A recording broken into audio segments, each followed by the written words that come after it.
Nuestro tema de hoy es cómo desarrollar una mente cristiana o su mente sí importa. No sé si conocen una historia que me gusta mucho sobre dos señoras que estaban charlando muy amablemente en el supermercado, que es algo que las señoras normalmente hacen. Y una le dice a la otra: ¿qué es lo que te pasa? Te veo muy preocupada. Lo estoy, dice la otra, no hago sino pensar en la situación del mundo. Bueno, dice la otra, tómate las cosas más filosóficamente. Deja de pensar. Bueno, creo que ustedes están de acuerdo conmigo en que esta es una idea agradable. Que la forma de ser menos, o mejor, más filosófico es pensando menos. Estas dos señoras estaban reflejando el estado moderno del antiintelectualismo. Uno podría decir que el mundo moderno ha dado a luz a las gemelas que se llaman falta de reflexión y falta de sentido. Y contra estas gemelas tenemos las Escrituras, y en especial 1 Corintios capítulo 14, versículo 20, que sorprendentemente comienza con esas mismas palabras: dejen de pensar, pero continúa: dejen de pensar como niños. Y Pablo distingue dos esferas diferentes y dice que en cuanto al mal uno debe ser tan inocente y tan ignorante como lo es un niño. Pero en el área del pensamiento hay que crecer y madurar, y de ello no hay duda. Pero obviamente la pregunta que está en nuestra cabeza es ¿por qué? ¿Por qué debemos usar nuestras mentes?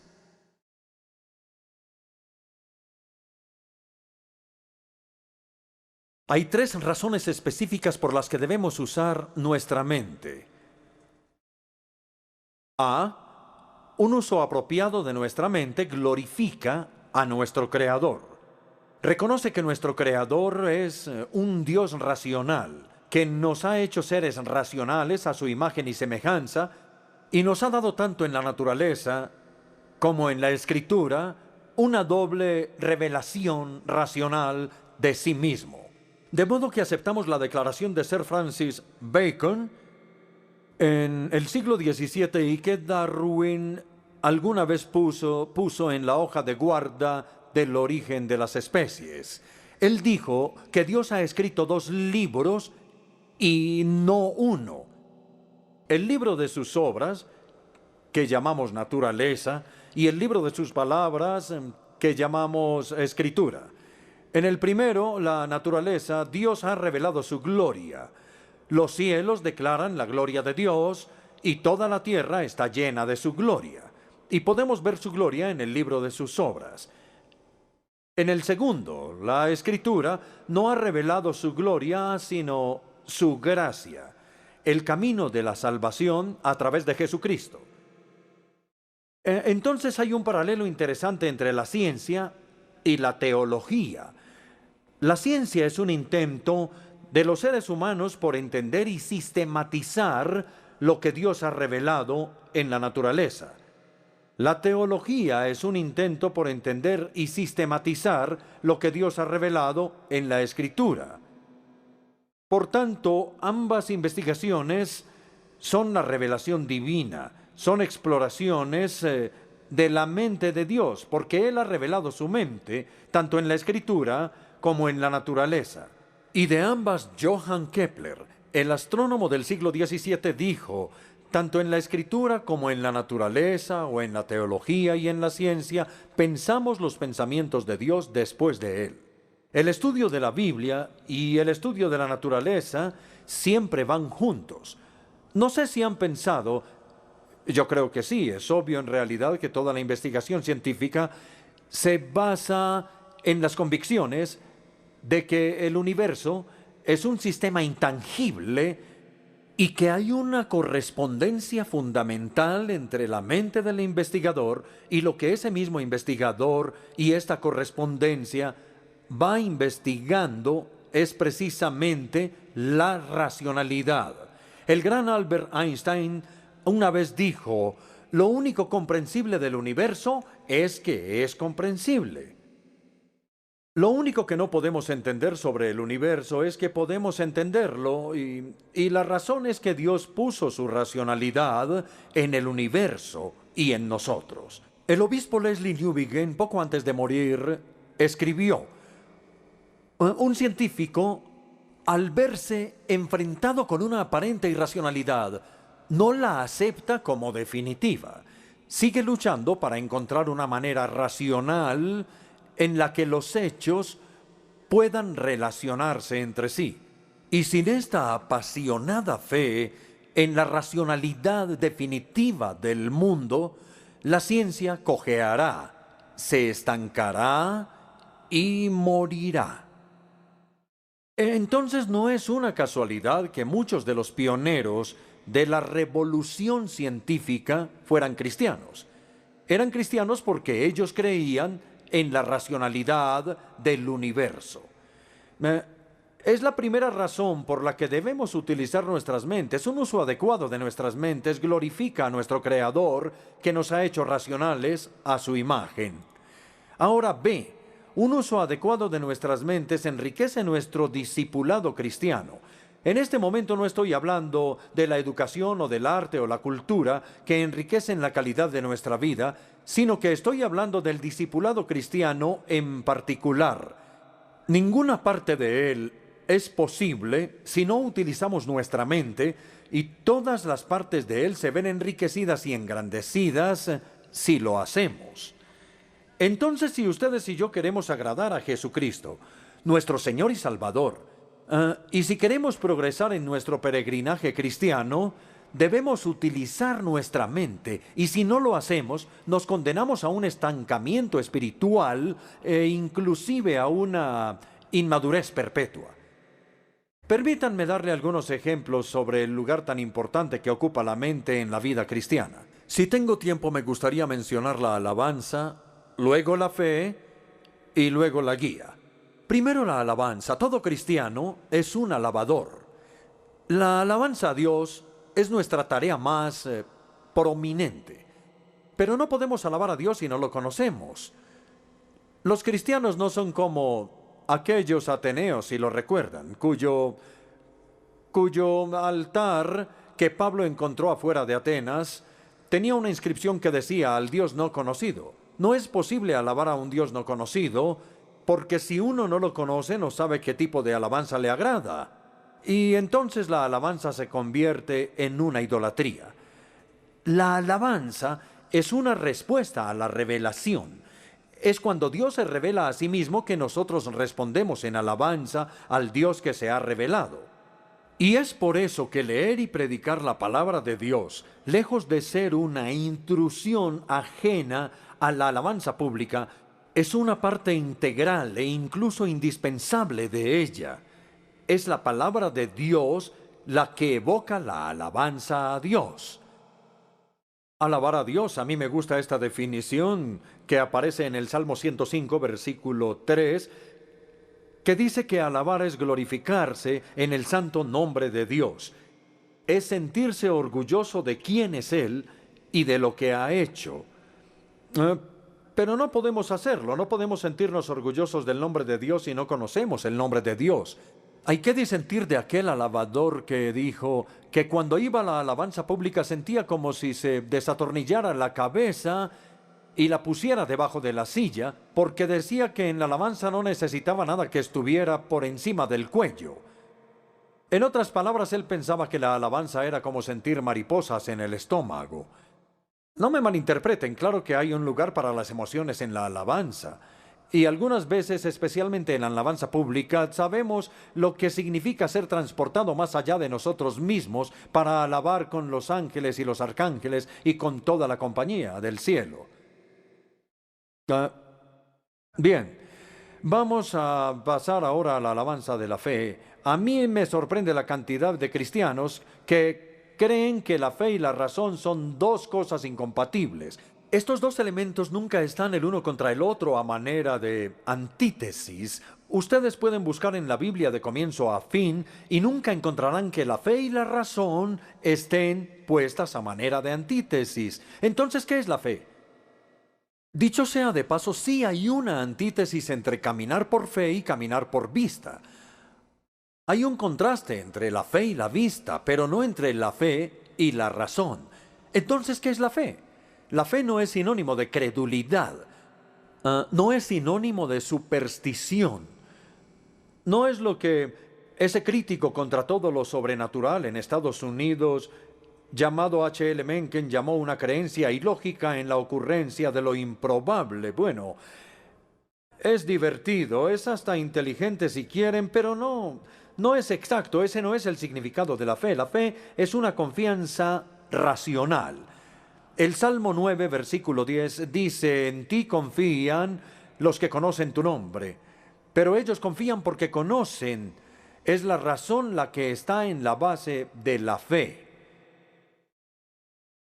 De modo que mientras más reflexionamos sobre Dios, sobre su naturaleza, sobre su pacto, sobre sus promesas, más fe tenemos, porque nos damos cuenta de que Él sí es confiable. Confiamos en Él porque es confiable. Bien, ya hablamos del lugar que tiene la razón en la fe y en la alabanza. Ahora vamos a la guía en tercer lugar. Todos nosotros queremos recibir la guía de Dios. Queremos descubrir la voluntad de Dios para nuestras vidas. Pero muchísimas personas miran la guía de Dios como una alternativa conveniente para no pensar. Es un dispositivo para evitarnos la molestia de pensar. De modo que ellos ven la mente como una pantalla de televisión y esperan que Dios ponga en esa pantalla las respuestas a sus preguntas y las soluciones a sus problemas. Ahora bien, Dios es libre de hacer eso si Él decide hacerlo, pero la forma normal como Dios guía es a través de los procesos mentales que Él ha creado y no a pesar de ellos. El Salmo 32, versículos 8 y 9, creo que es maravilloso ejemplo del equilibrio de la Biblia. El versículo 8 contiene una promesa triple que hace Dios. Yo te instruiré. Yo te mostraré el camino que debes seguir. Yo te daré consejos y velaré por ti. 3 veces Dios dice que nos va a guiar. Pero luego en el versículo 9 aparece una prohibición a la promesa. No seas como el mulo o el caballo, que no tienen discernimiento y cuyo brío hay que domar con brida y freno para acercarlos a ti. En otras palabras, poniendo los versículos 8 y 9 juntos, diría algo así: yo prometo, dice Dios, que te guiaré, prometo que lo haré, pero no esperes que te guíe como guías a los caballos y a los mulos. ¿Por qué no? Pues porque no eres un caballo ni un mulo, entonces no te portes así. Es verdad que ellos tienen un cerebro rudimentario, pero no tienen discernimiento, no tienen inteligencia ni sabiduría. Tú, dice Dios, no obstante, fuiste creado a la imagen de Dios. Tú fuiste creado como un ser racional.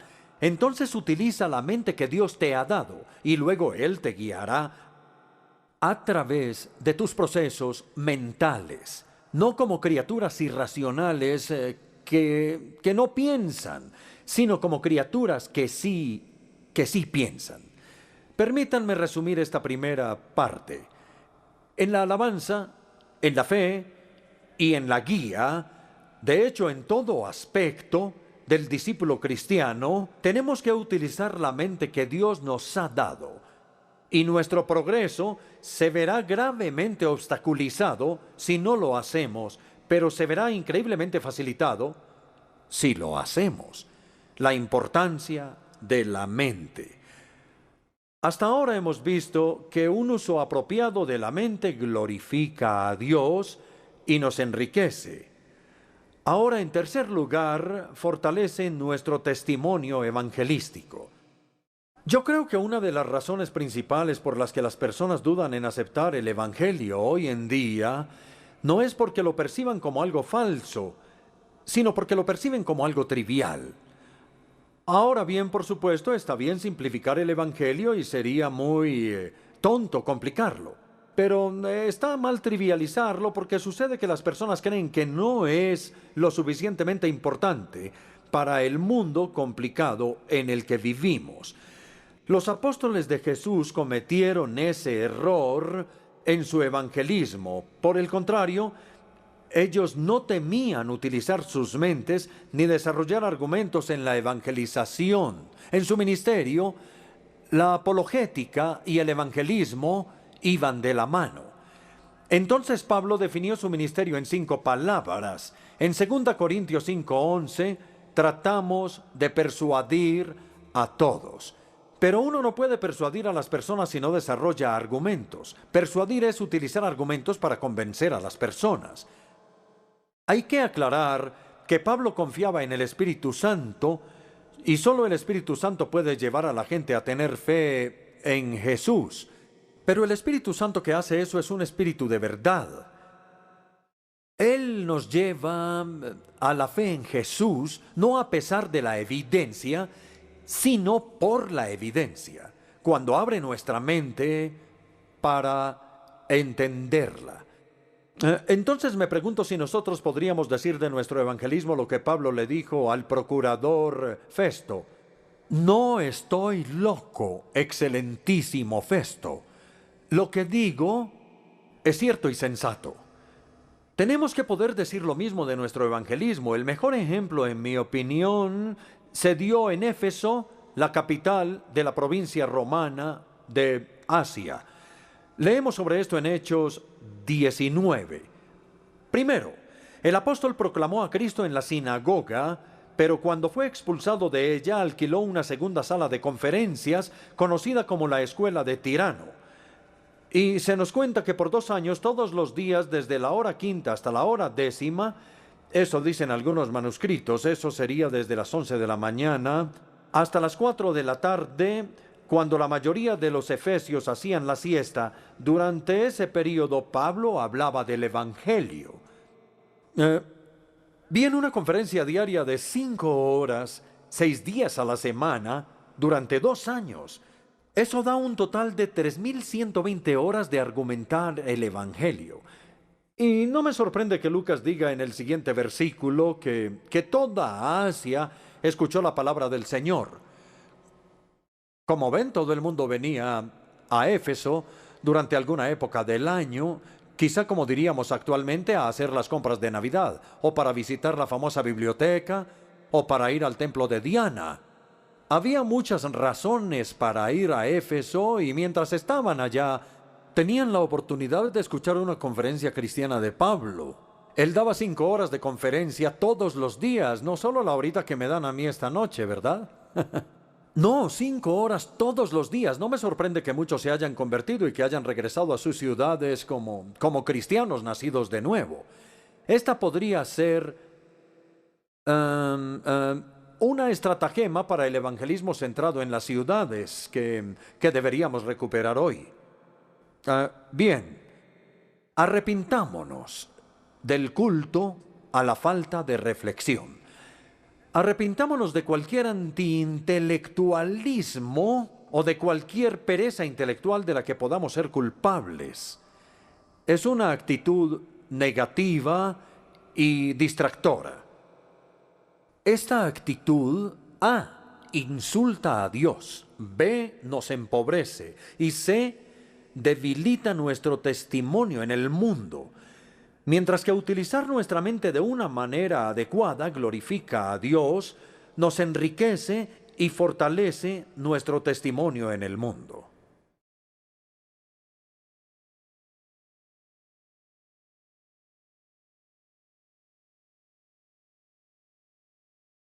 Ahora pasamos de la importancia de nuestra mente en términos generales al desarrollo de una mente cristiana en particular. ¿Qué es una mente cristiana? Bien, gracias por preguntar. Bueno, voy a empezar aclarando lo que no es una mente cristiana.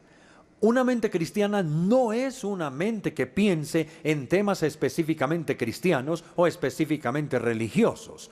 No es una mente que piensa incluso los temas más seculares de una manera cristiana, desde una perspectiva cristiana. Nuevamente, una mente cristiana no es una mente que está preocupada por iglesias, capillas o himnos y libros de oración, y Biblias y obispos y otros objetos religiosos. La mente religiosa es una mente que busca la voluntad de Dios en relación con todo, con nuestro hogar y nuestro trabajo, con nuestra comunidad de ciudadanía, con la política y la economía, con la desigualdad económica del norte y el sur, con el empleo, con el ambiente, con los derechos humanos y bueno, así podría continuar. Cuando la mente reflexiona en todos estos temas seculares, es una mente cristiana. Y fue Barry Blamires, un teólogo anglicano, quien hace algunos años, si no inventó la frase la mente cristiana, sí logró popularizarla en un libro del mismo título, La mente cristiana, publicado en 1963 y el que recomiendo. Una de las mejores maneras de entender cómo funciona la mente cristiana es verla funcionar dentro del marco de la historia bíblica. La Biblia ve la historia no tanto en términos del levantamiento y la caída de dinastías, de imperios y civilizaciones, como lo hacen los libros de historia seculares, sino más bien en términos de los 4 grandes eventos de la historia, pasados, presentes y futuros, y las 4 épocas que introducen. Es decir, 1, la creación; 2, la caída; 3, la redención; y 4, la consumación. Cuando Cristo regrese, vamos a mirarlos. A, la creación. Algo fundamental para la mente cristiana es la convicción de que Dios hizo todo de la nada. Así es, Dios hizo el todo de la nada. Es decir, cuando Él empezó el proceso creativo, nada existía aparte de Él. Solo Dios es eterno. Además, sin importar cuál fue el molde de la creación, todavía se puede debatir mucho sobre eso. El clímax del proceso creativo fueron el hombre y la mujer creados a la imagen de Dios. Al ser humano se le dio la mayordomía sobre el ambiente, se le dotó con facultades racionales, morales, sociales y espirituales que lo distinguen de los animales, y sobre todo fue creado para tener relaciones, fue creado para el amor. Encontramos nuestra plenitud en Dios, en los unos con los otros y en nuestro trabajo, y Dios dijo que todo lo que Él había creado era bueno. Punto. A, la caída. B, discúlpenme, la creación. A, B, la caída. Adán y Eva, que fueron creados para tener una comunión de amor con Dios, escucharon las mentiras de Satanás en vez de escuchar la verdad de Dios y se rebelaron contra su autoridad. Y en consecuencia todas las relaciones se torcieron. La relación entre ellos dos, se culparon el uno al otro.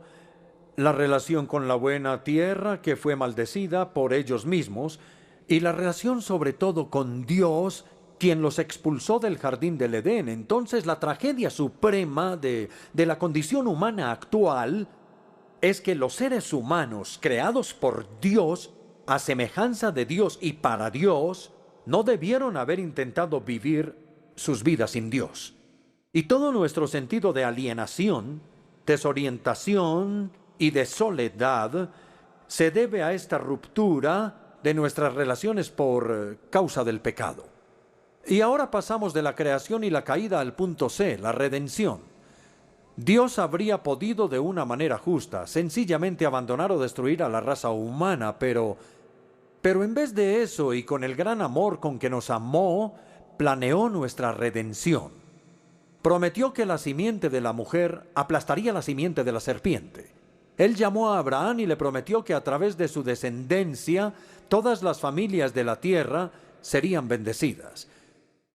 Y en el Antiguo Testamento es donde se dan esas tremendas promesas fundamentales, tremendas, fundamentales. En la plenitud de los tiempos, Cristo vino.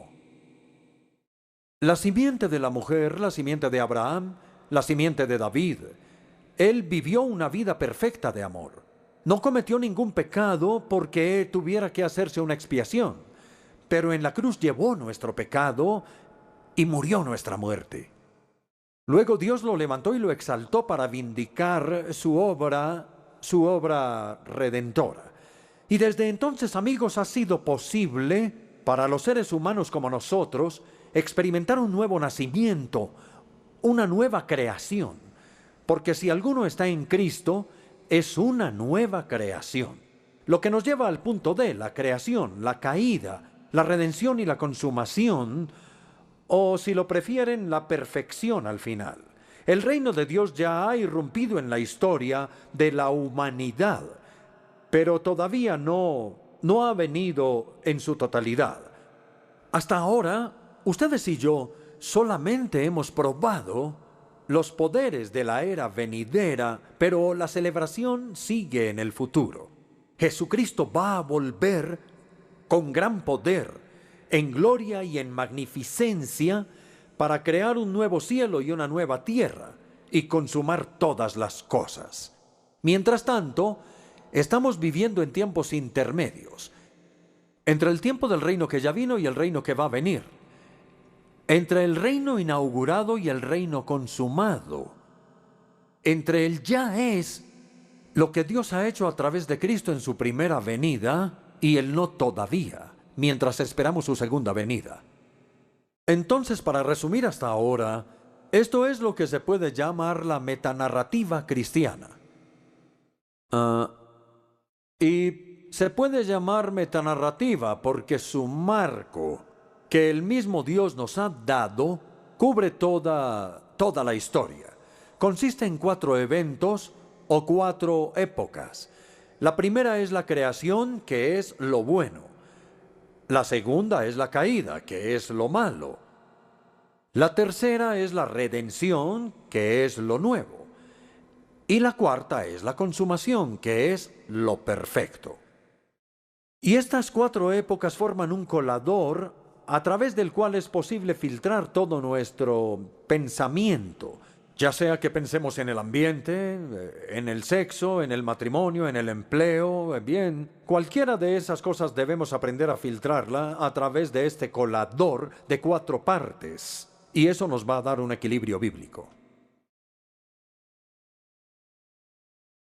Llegamos ahora a una sección que se llama Fundamentos del Pensamiento Cristiano. Quiero sugerir que hay 2 fundamentos importantes sobre los cuales se puede basar todo nuestro pensamiento cristiano, y uno es Dios y el otro es el hombre. O si lo prefieren, la realidad de Dios por un lado y la paradoja de nuestra humanidad por el otro. Y vamos a pasar un tiempo investigando estos 2. A, la realidad de Dios.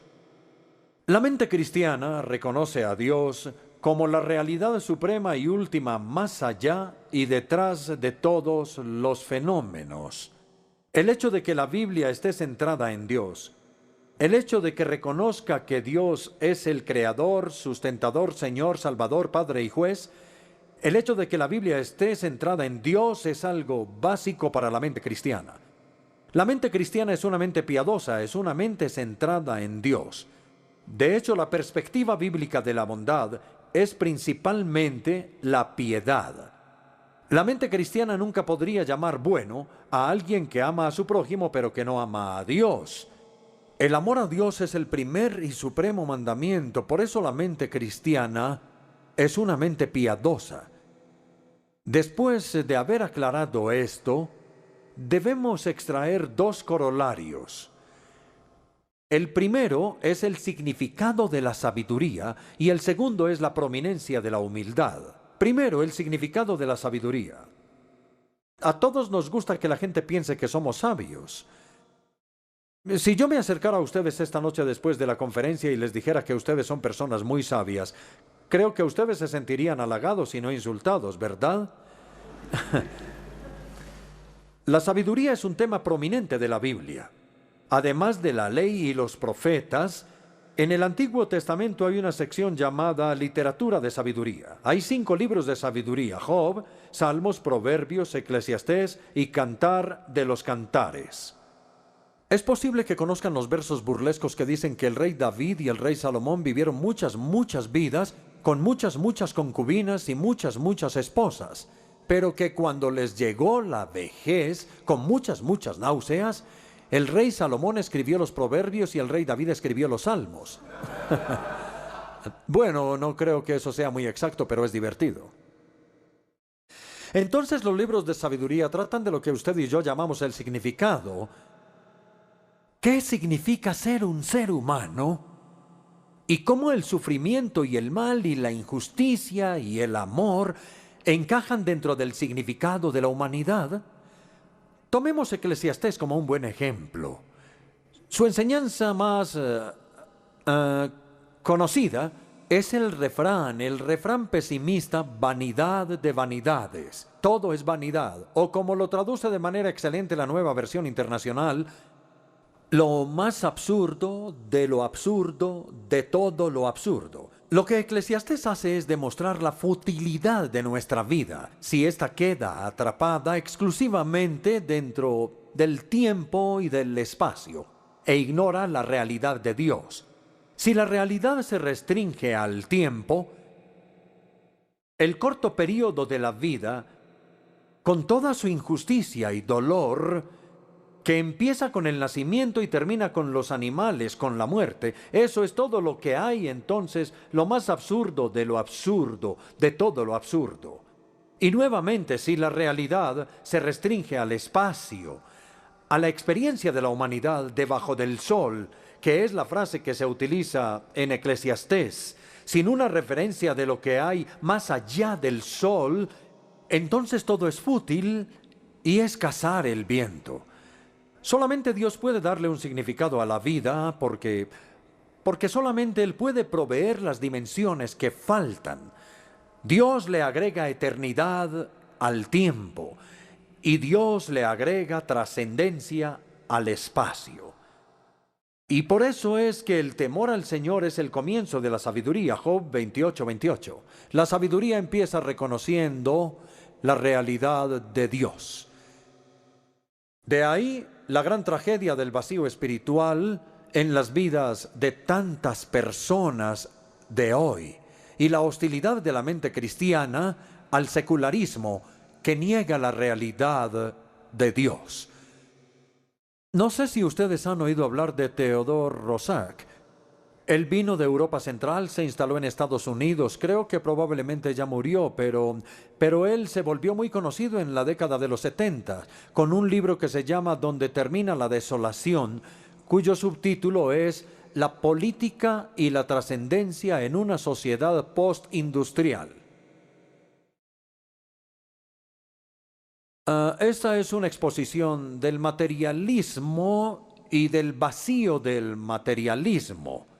Theodore Roszak lamenta lo que él llama la cocolonización del mundo. Es una frase estupenda. Sufrimos lo que dice él de una claustrofobia psíquica dentro de la perspectiva científica del mundo en la que el espíritu humano no puede respirar. Él ataca a la ciencia, aunque yo creo que él se refiere a la pseudociencia. Lo digo por su ataque reduccionista a la vida humana. La ciencia, dice, tiene un espíritu que ridiculiza. Es arrogante al afirmar que puede explicarlo todo. Deshace el misterio, entonces, cuando los instrumentos científicos examinan algo, se deshacen todos los misterios. Pero Roszak continúa, lo que la ciencia puede medir es solo una pequeña parte de lo que los humanos pueden conocer.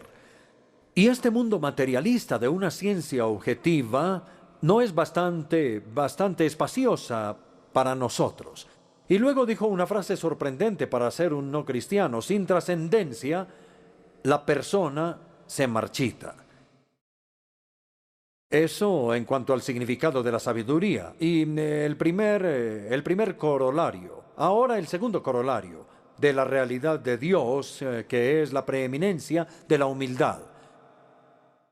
Como la mente cristiana es una mente piadosa, exalta la virtud de la humildad. La mente cristiana es una mente humilde, porque debido al hecho de que la Biblia está centrada en Dios, nada es más obsceno que el orgullo, y nada es más atractivo o hermoso que la humildad. Tomemos un ejemplo del Antiguo Testamento, que sería Nabucodonosor, el emperador de Babilonia.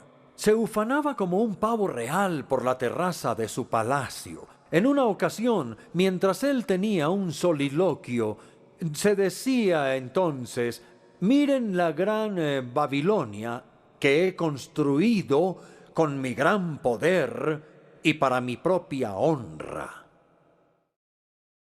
Si ven, él se adjudicaba el reino, el poder y la gloria para sí mismo. Es una exacta antítesis de la doxología que Jesús nos dio.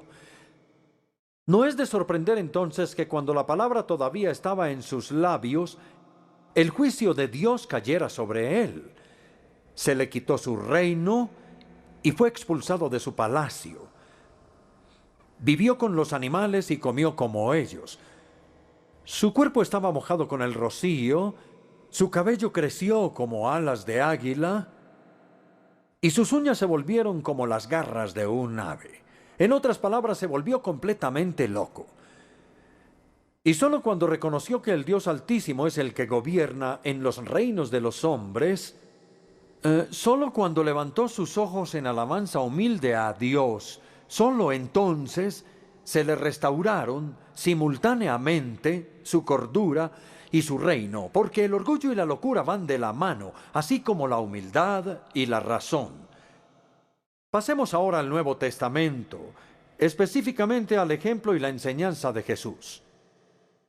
Aunque Jesús, o el Hijo de Dios, el Hijo eterno, compartía la misma esencia de Dios, no consideró el ser igual a Dios como algo que él podía disfrutar de manera egoísta, no. Él se vació de su gloria, tomó la forma de siervo, se humilló para ser un siervo y fue obediente hasta la muerte, incluso muerte de cruz. Por lo tanto, Dios lo ha exaltado porque se humilló a sí mismo. Y luego varias veces en el ministerio público de Jesús tomó a un niño y les dijo a los discípulos: si ustedes quieren ser grandes, deben humillarse exactamente como un niño. Amigos, yo creo que en algún punto la mente cristiana entre en una confrontación de manera más valiente con la mente secular que durante su insistencia en la humildad. La sabiduría del mundo desprecia la humildad. Incluso las religiones étnicas no la elogian de manera especial. La cultura occidental ha aceptado más de lo que se da cuenta la poderosa filosofía de aquel filósofo alemán Nietzsche, Federico Nietzsche. Nietzsche soñó con que un día surgiera lo que él llamó una raza gobernante, una raza dominante. El ideal de Nietzsche, el Übermensch, el superhombre, mientras que el ideal de Jesús era un niño. Y no hay posibilidad de que estos dos modelos puedan unirse, no. Tenemos que elegir.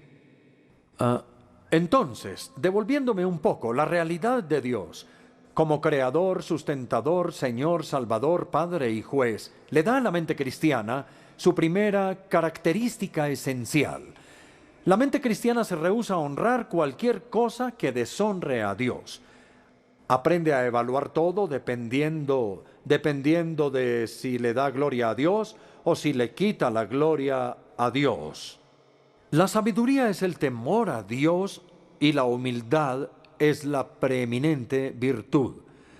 Así que es ese el primer fundamento de la mente cristiana, la realidad de Dios. Ahora vamos al segundo fundamento del pensamiento cristiano, que es la paradoja de nuestra humildad.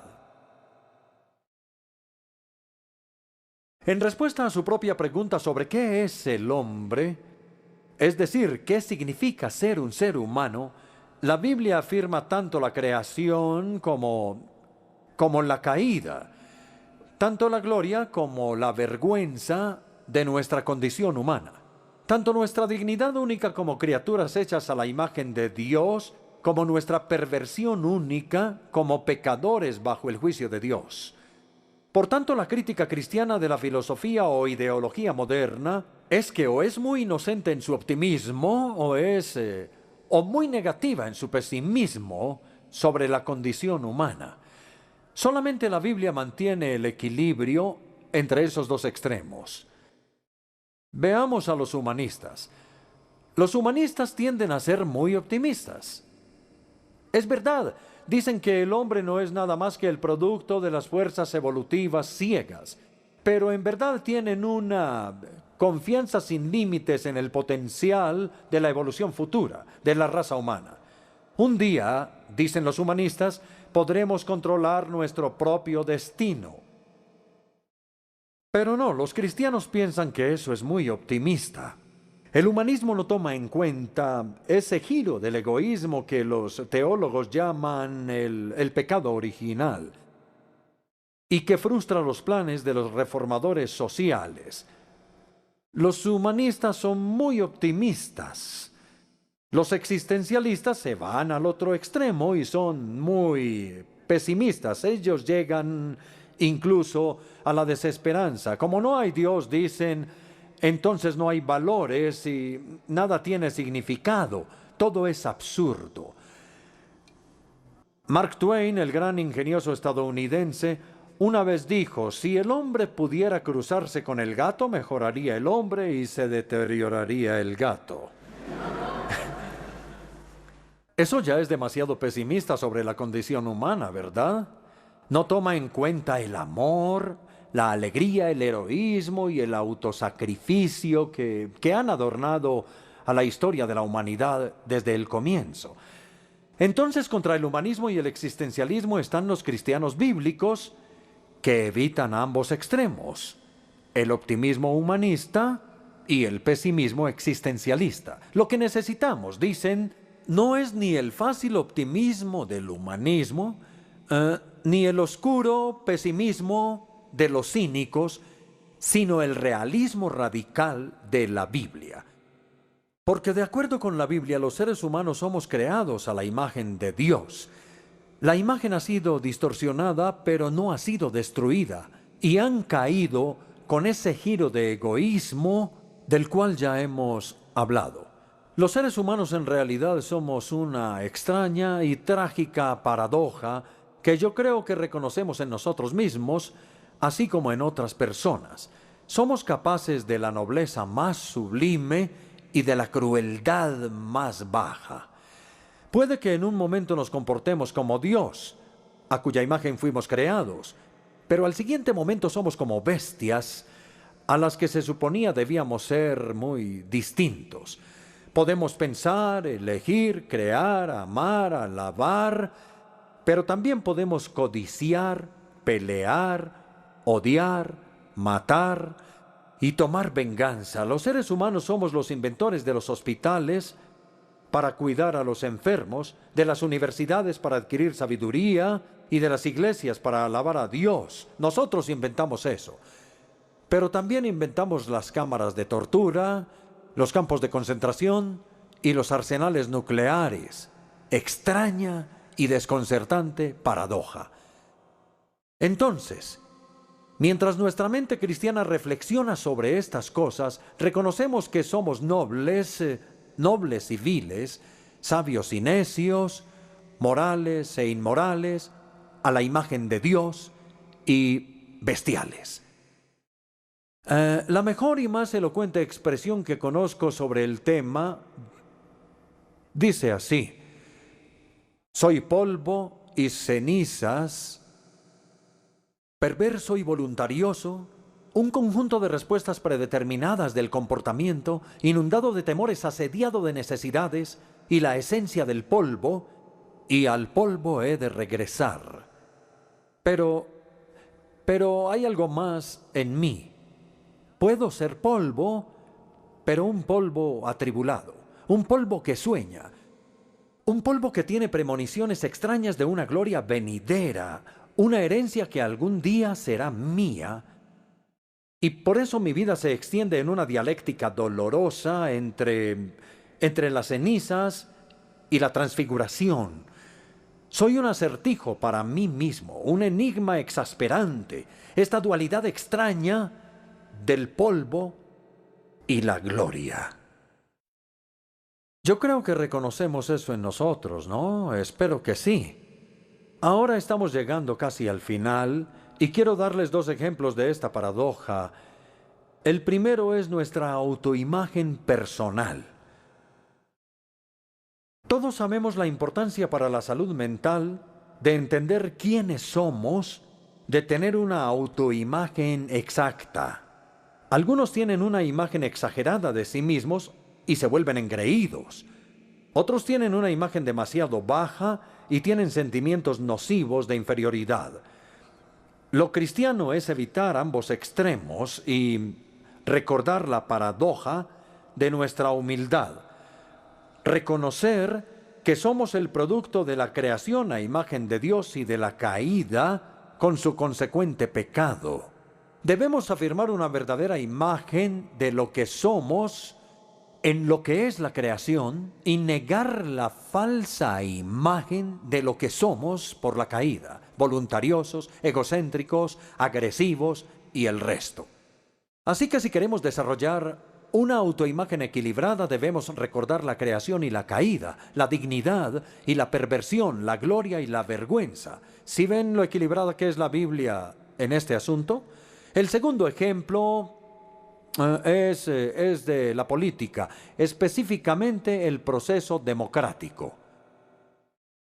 La democracia es la forma más segura de gobierno que se ha inventado, y los cristianos dirán que la razón de esto es que refleja la paradoja de la humildad. Por un lado, la democracia toma la creación en serio, nuestra dignidad. Se rehúsa a gobernar sin nuestra autorización, nos da una parte en el proceso de la toma de decisiones, nos trata como adultos responsables porque reconoce nuestra dignidad como seres humanos.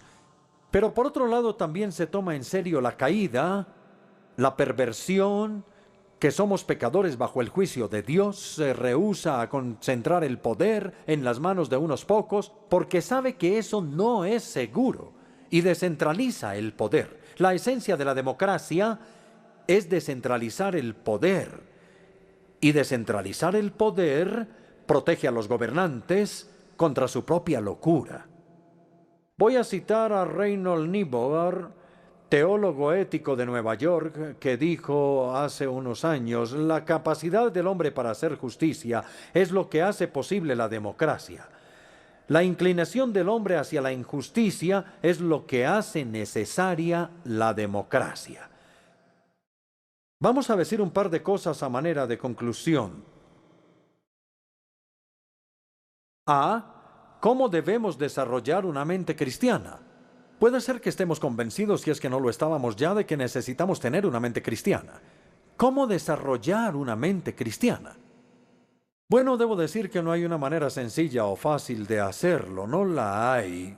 Siempre está el esfuerzo del estudio y en especial la disciplina de escuchar doblemente. Escuchar doblemente quiere decir escuchar por un lado la palabra de Dios, no de manera superficial sino profunda, buscando absorber la enseñanza. Y la segunda parte de este escuchar doblemente es escuchar las voces del mundo moderno, es decir, sus lamentos de alienación, sus gritos de ira, el tamaño y el crecimiento de su dolor. Ahora bien, por supuesto, no escuchamos la palabra de Dios y al mundo con el mismo grado de respeto. Escuchamos la palabra de Dios porque es la palabra de Dios y deseamos aprender y creer y obedecer. No escuchamos las voces del mundo moderno con el mismo grado de respeto. Queremos escucharlas para entender al mundo moderno, no necesariamente para obedecer o creerles. Porque solo cuando hemos escuchado ambas voces, las voces de la palabra de Dios y las voces del mundo moderno, seremos capaces de aplicar la palabra al mundo con fidelidad y sensatez. Ahora una advertencia. El Instituto de Londres de Cristianismo Contemporáneo, como suelo decirles a los estudiantes, no está en el negocio de criar renacuajos. Ustedes saben lo que son los renacuajos, son la larva acuática de las ranas y los sapos. Y estos renacuajos son criaturas con una cabeza inmensa, pero casi nada más. Una cola extraña, quizá, pero sin cuerpo. Bueno, yo conozco a muchos cristianos renacuajos, es decir, cristianos cuya cabeza está abultada con una buena teología bíblica, pero eso es todo lo que tienen.